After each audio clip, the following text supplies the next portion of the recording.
needs and demands of the National Policy 2020.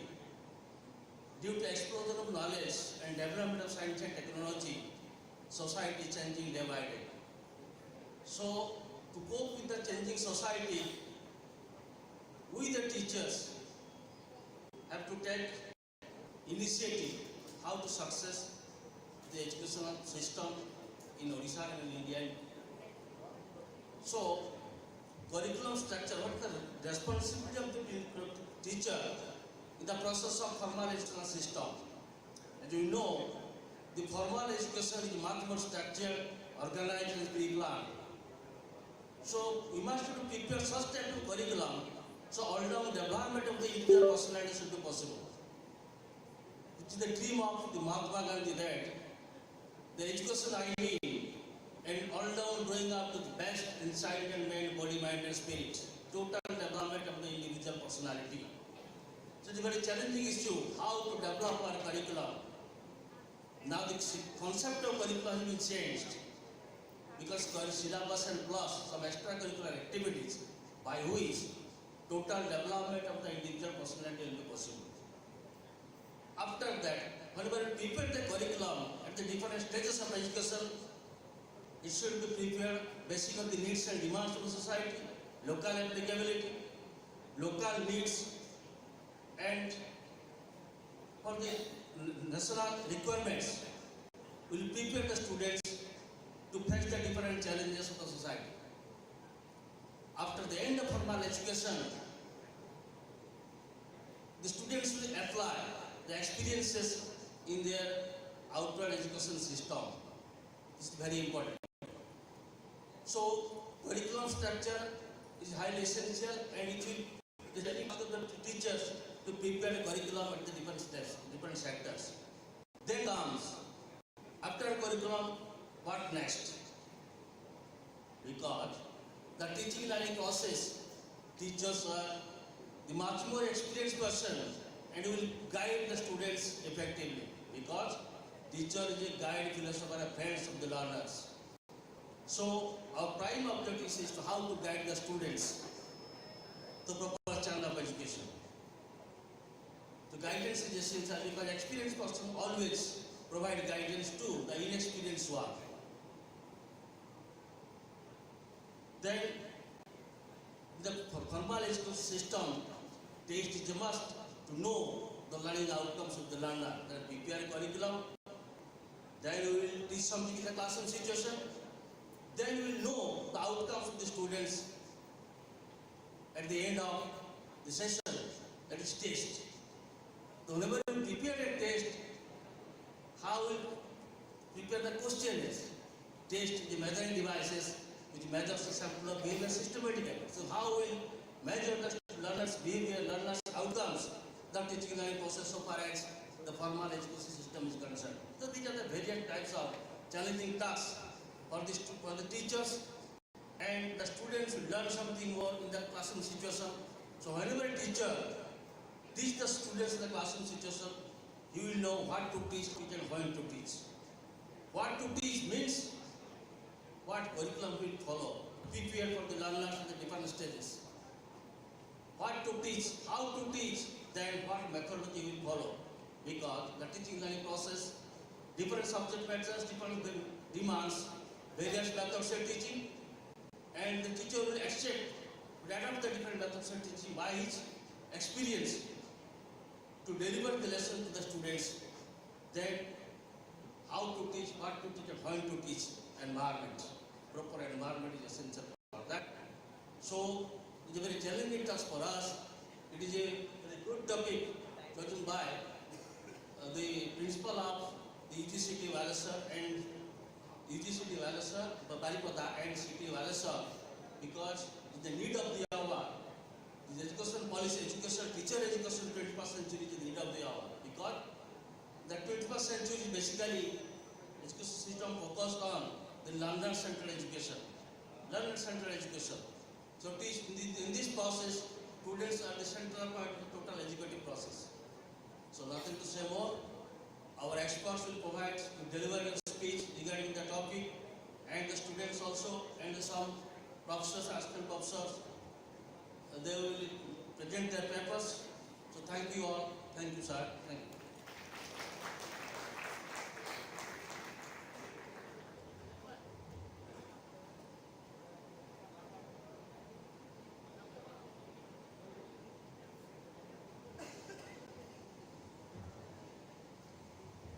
With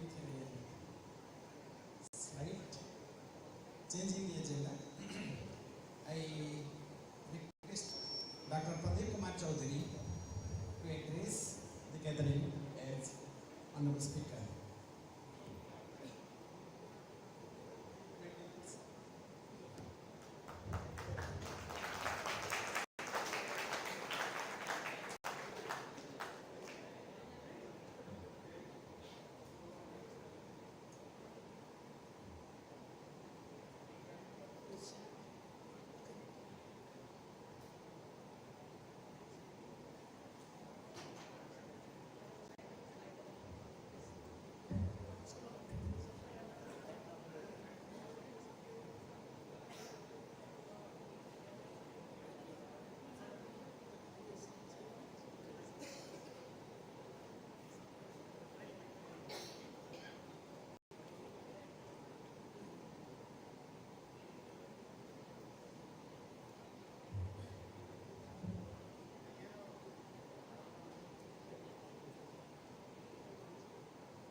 Very good morning to all. It's going to be afternoon, so I'm in between the morning and afternoon. Esteemed delegates on the dais and also off the dais, faculty and staff of the two B.Ed colleges, UGC Baleswar and UGCT Baripada, and my dear students.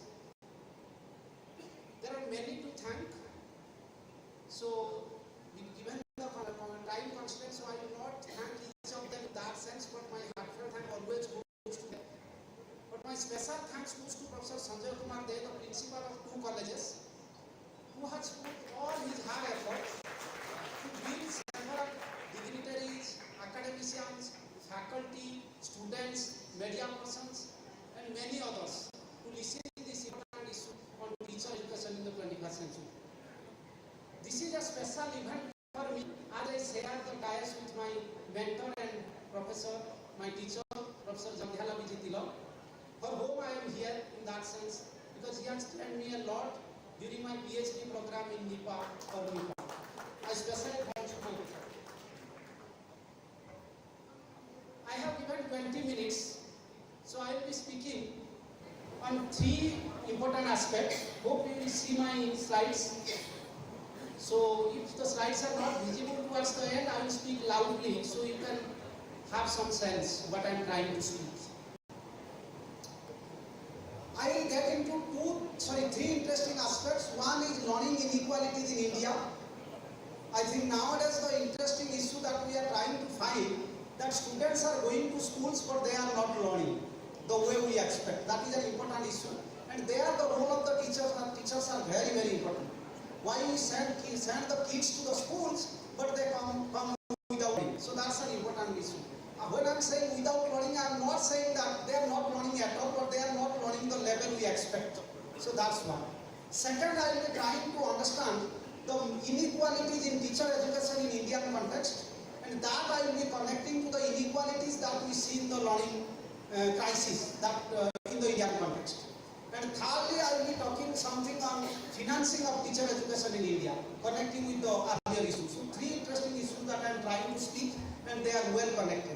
I don't know whether in these 20 minutes given to me, I will be able to complete all that, but let me try briefly. If there will be any Q&A, question and answer, I think if there is a chance to do that, we can do, else we can discuss outside in our launch program. Let me tell this very clearly. India has succeeded a lot in sending the kids to schools. Almost all out of school, many children who are out of school. I am not saying there are no, but there are less. We have Sarva Shiksha Abhiyan, Right to Education Act, and there are many other programs. Okay, so yeah, thank you. Getting some bonus time also, so I'll try to use that. So what I am trying to say, that the idea that I was trying to say, that through SSA programs, Right to Education, and there are several other initiatives in the school education particularly, children are getting into schools, and none of us will say that children are not getting, they are getting into schools. But what kind of schools they are getting into, what they are learning, these are very, very important issues to discuss, and many students should think over this, because they are going to be the future teachers. I won't say they are the future teachers, they are getting into the teaching profession very soon. So that's very, very clear. If you can see this diagram, this is an interesting diagram. You see, I have given some country, not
the teacher training or B.Ed programs, and I am getting a few of them.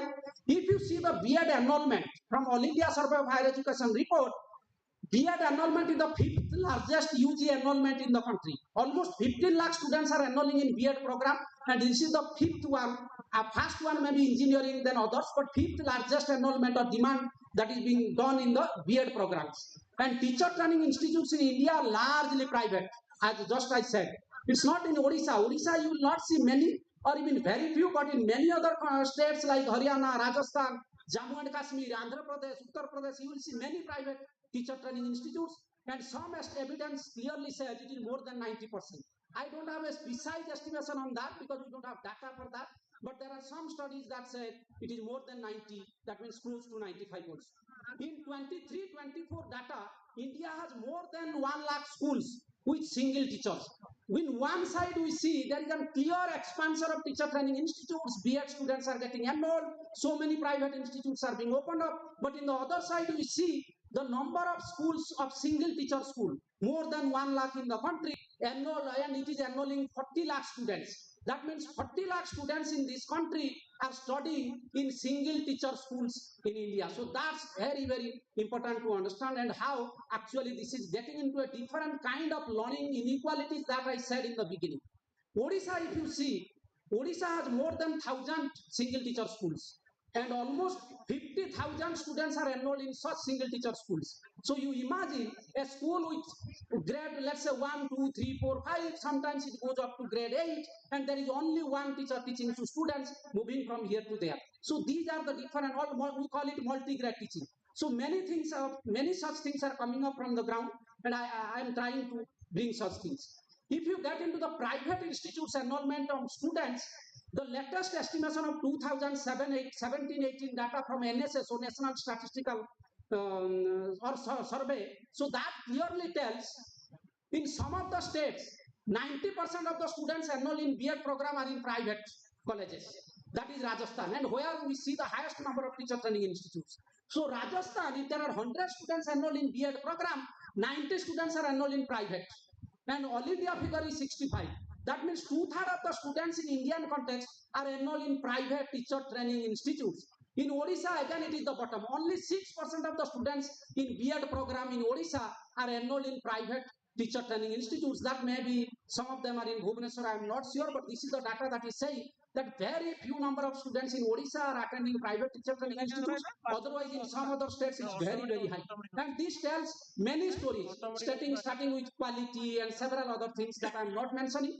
But I just want to give an anecdote. I listened from, at some point of time, one officer at NCT, National Council of Teacher Education, she was trying to say, in a seminar, she was trying to bring out that there are colleges in some parts of the country, including Haryana, Rajasthan, where you will, once you go for taking admission in those colleges, in the beginning they will ask you whether you will be taking admission with class or without class. If you are taking admission without class, you will be paying more. If you are taking admission with class, you are paying less. So you see the kind of teacher training institutes, teacher education programs that are coming up in many parts of the country. These are a few anecdotes, but things will be much clearer if you get into more statistics and more evidence. If you see, at one side we are seeing, okay, there is an increasing expansion of private sector in the country, but at the same side we see that the public expenditure on teacher training in secondary education, even in the elementary education, is very, very less. Very, very less.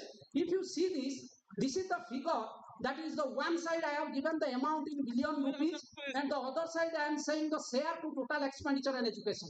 That means the expenditure on teacher training in secondary education is almost less than 1% in almost all years out of the total expenditure on education. That means very less amount of money on teacher training is being spent by the government. So that's very, very clear. And that is actually giving the way out to private sector to expand. And they are coming up to the market and expanding with very low standard teacher training institutes. I think you may know much better than what I know, and things are very, very clear in many parts of the world, many parts of the country. Similarly, if you see the share of teacher training education expenditure on teacher training to total expenditure in some of the major states, that is also clear. In some states like Karnataka, Andhra Pradesh, Chhattisgarh, Madhya Pradesh, it is very, very low. And fortunately, where the data says in Odisha, the teacher training component to total expenditure on education is little higher. I am not saying it is much higher, but it is little higher than the other states that we see in the data. But to understand this very clearly, we need to get into the data and dig out further, but I am not able to do that because of the time constraint. Let me get into the public expenditure. So, well, how much time? Yeah. So, what I am trying to say, the private expansion of teacher training institutes is very, very clear, as I said. So, students who are taking admission in private teacher training institutes are spending a lot for their fees and also non-fee expenditure. Non-fee means on their private expenditure. If you see this, there is a significant difference between government and private institutes expenditure by students. This is the household expenditure. That means how much a family spends on an average if that family sends one child to B.Ed program. Is it like that? Should be very, very clear. And there is a significant difference between the government and private. Government is the first one, private is the second one. If you see the top figures, which is little yellow, yes, on an average, a family will spend almost 46,000 rupees per annum to do a B.Ed program in private institutes. So, which is very, very high in that sense. That means students are paying a lot on teacher training programs because of the private sector expansion in teacher training institutes. If you see this again, we have the item-wise expenditure. Mostly, whatever the students pay, that is the family pay for their teacher training programs, that is B.Ed programs, you can see that is largely going to the fees. That is the student fees. Almost half of the amount that they spend are they spend on student fees because that is the largest share. In private institutes, almost 57% of the total expenditure that students do is on fees, and the rest are on their boarding, lodging, hostels, and all. So that means students are burdened a lot. This is very, very important if you see. What I did, I estimated the economic burden to households. How I estimated the economic burdens? I took the total income of the family, then I took the total expenditure on teacher education, then I took the ratio, divided the first numerator is the total expenditure on B.Ed program divided by total family income. So that means if you see the bottom one, 22% of your family income is going for one kid for B.Ed program. That means if you are sending one child to a B.Ed program in India, on an average you are spending 22% of your income, of your total income. That means it's very, very huge in that sense. And very interestingly, I won't say this is very good news or happy news, but if you see, this burden is skewed towards poor households. That means the poorest family, like the families with less income, they are burdened the most. That means if a household, I have poorest to richest the income groups. The first one is poorest and the last one is richest. If you see they are burdened to sending a child to B.Ed college or a student to B.Ed college is much higher. That means if you are sending one child and you belong to a poor family, you are spending almost half of your income on that student. Rest half you will for the rest half you will get food, your medicine expenses and all that, and the rest half you are spending only on B.Ed programs. That means it's very difficult for the households, for poor households, to send their kids to the B.Ed programs, and that's the reason B.Ed program is very unequal and it's not egalitarian. It's not very inclusive. That the sense that we talk. So that needs to be understood very, very carefully, because we want to say about the equity, and also one of the important component in the seminar is opportunities. So what kind of opportunities that we are giving, because the inequalities in opportunities is very huge in the B.Ed programs. That should be spelled out clearly. I also have the data by gender, by caste groups, by religion, but I'm not getting into that. There also you will find many other inequalities of opportunities in the B.Ed programs. This is also another, on an average, how much households spend on fees in teacher training institutes. On an average, a household will spend 60,000 rupees on fees in Delhi, and it goes to, and again, very happily, the lowest amount of fees that is paid by B.Ed students is in Odisha. We only pay, the students enrolled in Odisha, any B.Ed college, on an average, they pay 4,415 rupees per annum. I am not sure. I am not verifying these students' fees because this is a old data 2018 and this is the latest data that is available from the surveys. But that might have been upgraded. So I am not comparing it directly. But what I am trying to say, in a comparative sense, students enrolled in B.Ed program in Odisha are paying much more less than the students paying in Delhi, Rajasthan, West Bengal, and other states. This is largely because we do not have many private teacher training institutes. Odisha doesn't have many private teacher training institutes, mostly government, where the fees is being or the amount is being subsidized to a larger extent. I think what I'm trying to do now, because Sir will be speaking about the NEP, if I'm correct, on teacher education and relating that, so I'm not getting to the policy dimension much, but I will be ending with a few questions that I have in mind. A few questions that are very, I'm not getting into the answers. Sorry. I'm not getting into the answer of such questions because I am opening up the questions so that you can ponder over and you can think much better. And also, I don't have the answer. I don't have the answer as such, so I am also scared to give any answer to the questions that I have raised. I prefer to raise questions and I get back to the people and then see how the things work and what they think. It's in social sciences, we don't have one-to-one question answer. So always it is open up and it should be debated, discussed, and also learned further. So that's the kind of interesting thing that I bring in. Let us get into two interesting points. One is National Education Policy 2020 tries to say, even earlier also, we targeted to make teacher education egalitarian. In that sense, it should be equal to all.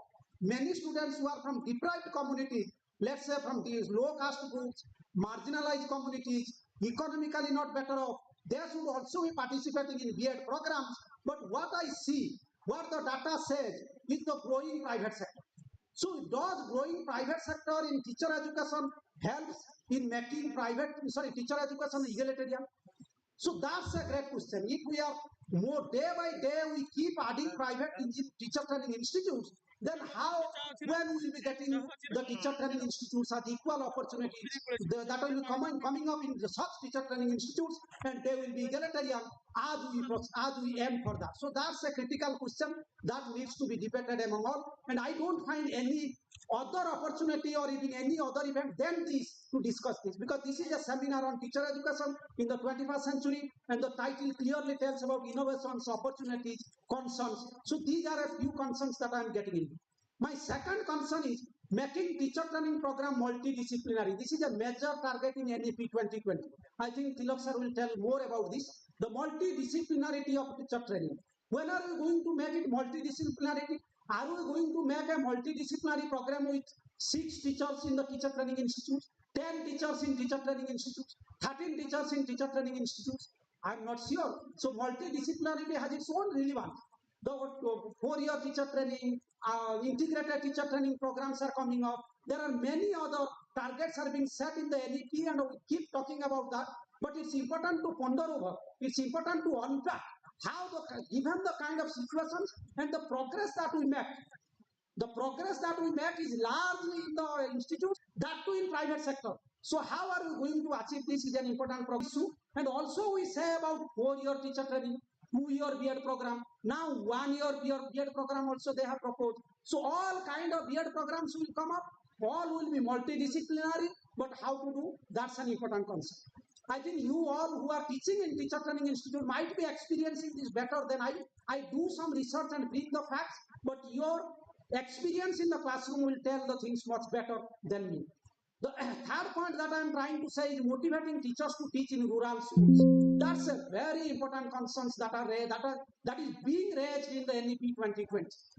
Motivating teachers in teaching in rural schools. Many teachers, they often try to get into the urban space, and they have their own reasons to say they want to give good schools to their their kids, they want to get better health facilities, they want to get urban amenities. So all issues are there, and they often come back to the urban settings. But who all will be then teaching to the rural schools? And what NEP is trying to say, provisioning of local housing near or on the school premises, increasing HRA, house rent allowances for teachers will work, but I am not sure.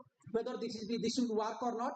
This is also the answer is not with me, but I'm just trying to raise a few concerns. But it's important to bring teachers back to the rural schools and motivating them teachers. It's not about only bringing back them to schools. Rather, I would emphasize they should teach, because teaching is an important activity that should go on. Because the statistics that I said very clearly, the ASER report, Annual Status on Education Report 2024, rural education landscape is in terrible condition.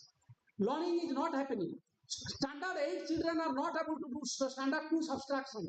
Standard 8 children are not able to read a text, one line text. So these are the facts that are coming up, and these facts are alarming, and that needs to be understood very, very clearly.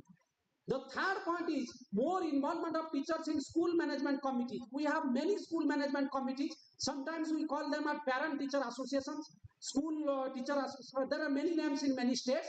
But school teacher, what we call more involvement of teachers in such committees will make school governance effective. But we have seen many studies. I have seen many empirical studies that clearly tells school teacher engagement in school management committees work regressively in many cases. So sometimes there is a politics to it. I am not getting into that, because there is a politics with the school management committee with teachers, and they all end up with doing nasty politics rather than teachers getting into the classrooms. And that is reflected also in the learning outcomes of students. So I am not sure, again suggesting and saying that more involvement of teachers will bring better schools, better learning in the school, better governance in the schooling system is little. I am not hopeful in that. So I don't know what others will say, but my point is I am not so much hopeful on that, and we should debate on that. My last point, and I will be ending with that, is action against substandard standalone teacher training institutes. That is being very categorically said in the NEP 2020, and it is being said teacher training institutes which are not performing well, not training the students well, mostly in private sector, should be abandoned. They should not exist. And that was the case in engineering colleges also. But in engineering colleges, I think Sir wrote a book on economics of engineering education in India. If you read, you will clearly say there are many colleges which are being shutting down, engineering colleges. In Haryana, in Rajasthan, in UP, they are being converted into gymnasiums, they are being converted into private schools, they are converted into supermarkets, because they are no more existing, students are not coming. But B.Ed college, that thing is not happening. There is a high demand for B.Ed college. Even if you don't teach, you will get a degree without class. They are considered as degree mills, distributing degrees. Still we have students. So that's a magic that is working, and that magic needs to be understood and unfolded to understand the teacher education landscape in the country. Unless we will be producing teachers, but they are not teachers.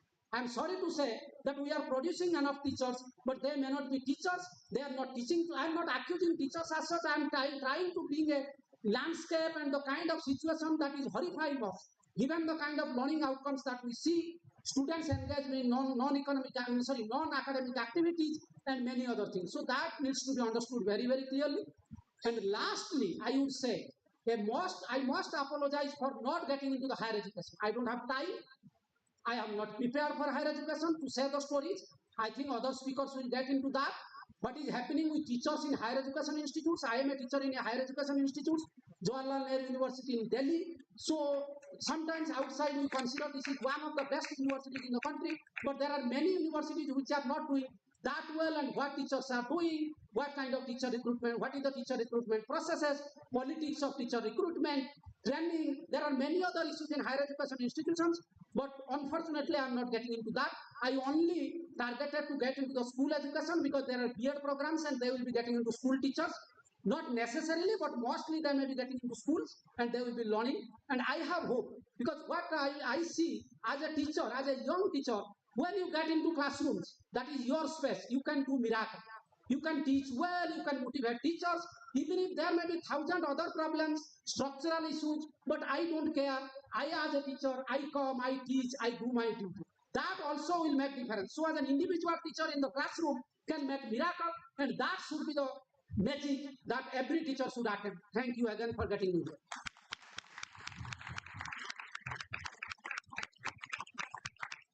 Thank you, Professor Chaudhary.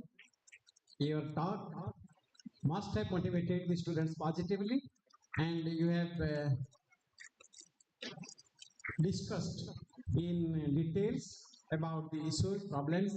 Also, you have posed the problems very wisely, so that will make the students think, not a while for some hours, so that they can be motivated in the right direction.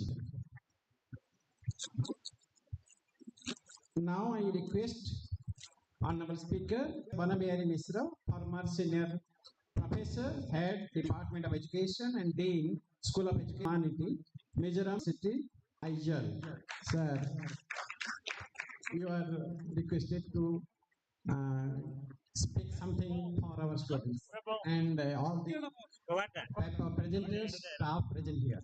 Thank you, sir. Very good afternoon. At the outset, let me thank the Dr. Sanjay Kumar De, the principal of the two colleges, teacher training colleges, Utkalamani, Gopabandhu, College of Teacher Education, and also College of Teacher Education, Baleshwar, who happens to be my friend. When I was at Koraput, he joined there, and since that day we are in touch with each other, and he did his PhD under my guidance. And as rightly said by the coordinator, when he introduced him, that from the very beginning, he is never a controversial person. He always likes people, so that is his unique characteristic. Thank you for inviting me. Even I thank the faculty of both the colleges, the students of the colleges, and also the participants here and the students of both the colleges. Esteemed Professor Tilak sir, to whom I had met once when he was at Nipa, because I used to visit Nipa and NCRT in connection with the different works. And I had stayed also there in earlier it was known as the Nupa. So I was staying there also in their hostel. And also the coordinator, Professor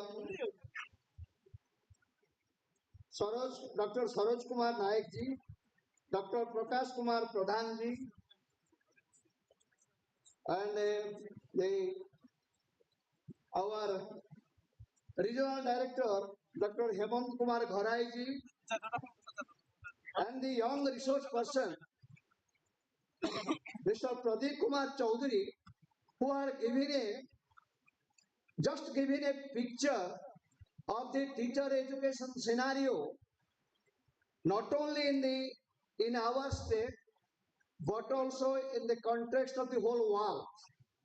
He has also given the picture of the quality of education that is being imparted or that is being given to our students throughout the world. Even he has taken the names of some countries, how the quality of education has deteriorated.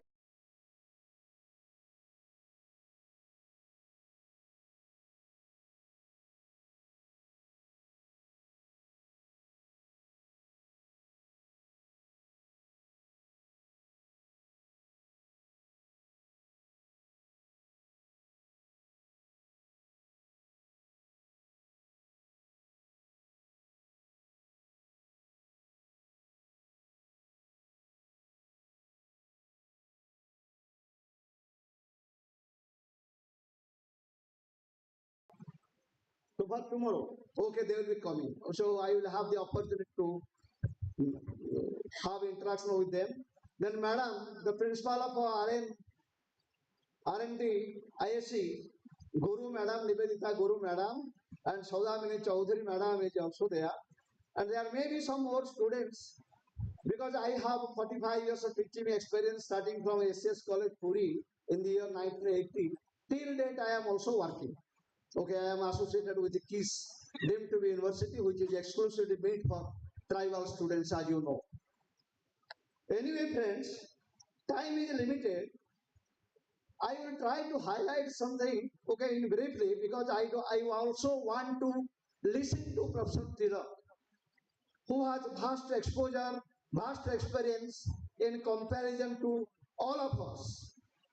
So that's why I will try to be very brief in my speech.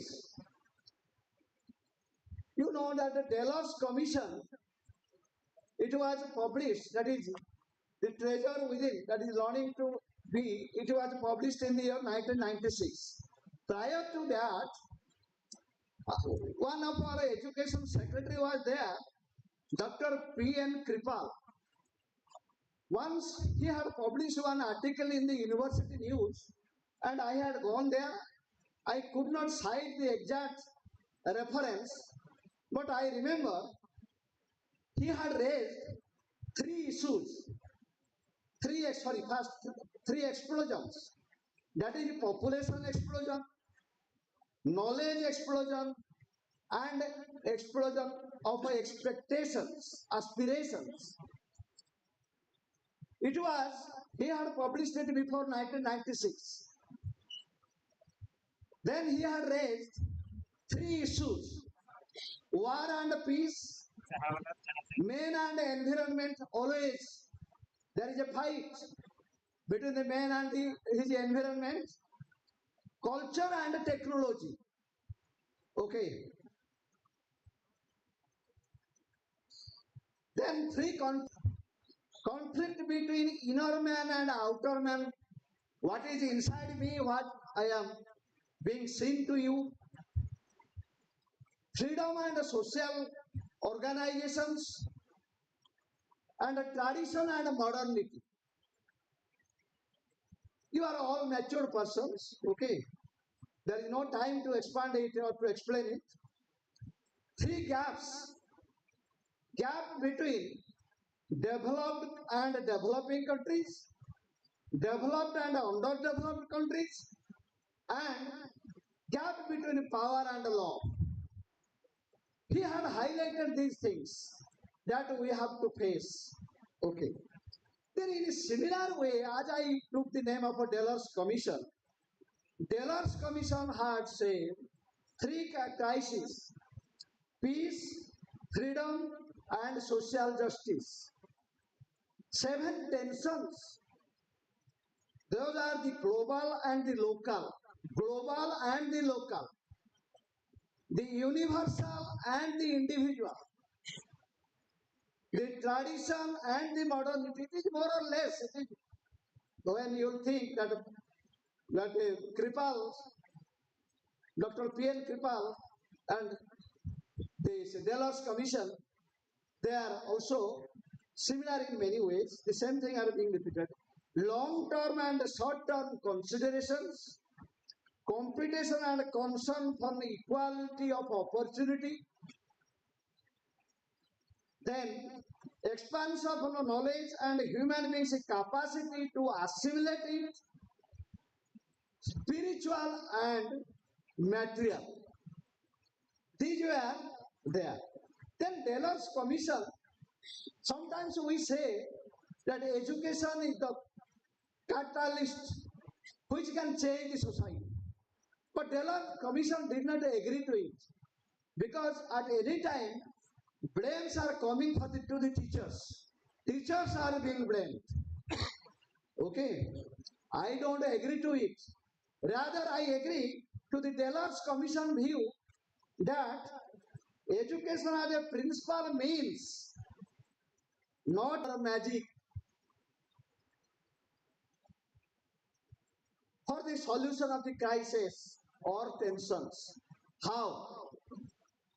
You see, out of 24 hours, for how long the students are coming to the class, whether it is a school, or it is a university, or it is a college, 3 hours, 4 hours, 5 hours, 6 hours.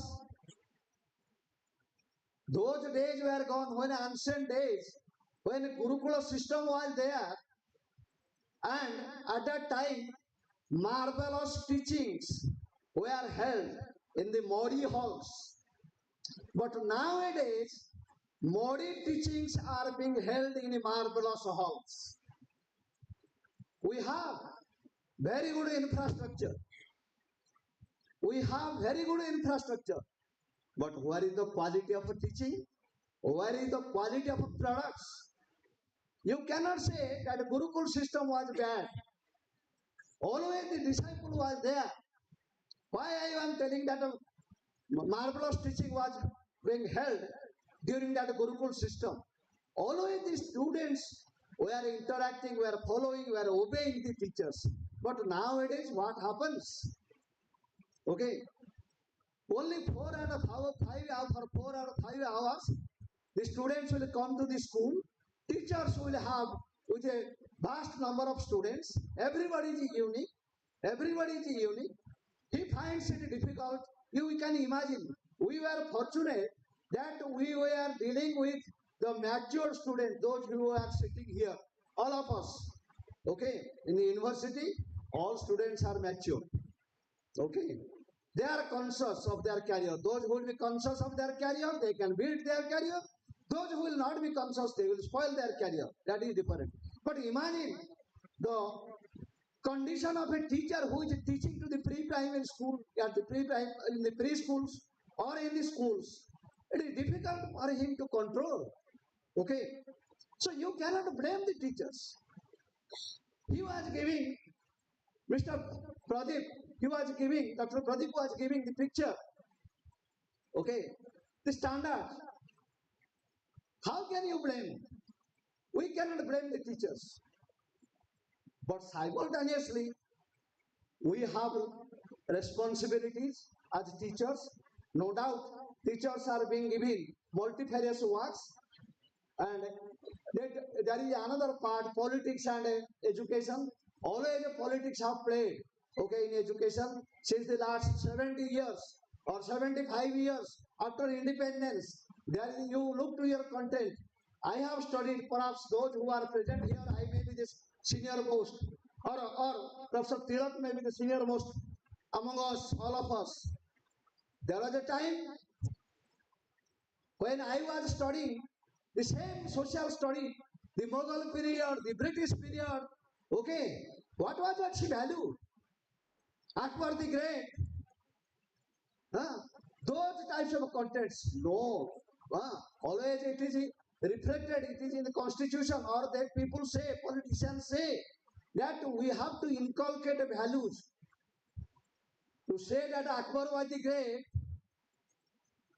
what was the necessity to have such a chapter from the school stage till the university education? Those who have studied the history like this, there is no place for those who have sacrificed their lives for the sake of the country, those who have contributed. Okay, we have not studied them in detail, but we have to get it memorized and reproduce it, vomit it at the time of examination, otherwise we will be failed. That was the scenario. Okay, I am not a politician, or I don't have the aspiration to be a politician, but this is the truth. We have analyzed. We don't have freedom. Teachers have no freedom to say, okay, whatever is designed, you have to incorporate. So that is there. Okay. So now, after that, you see, this is sustainable development goals, 2030 agenda. India accepted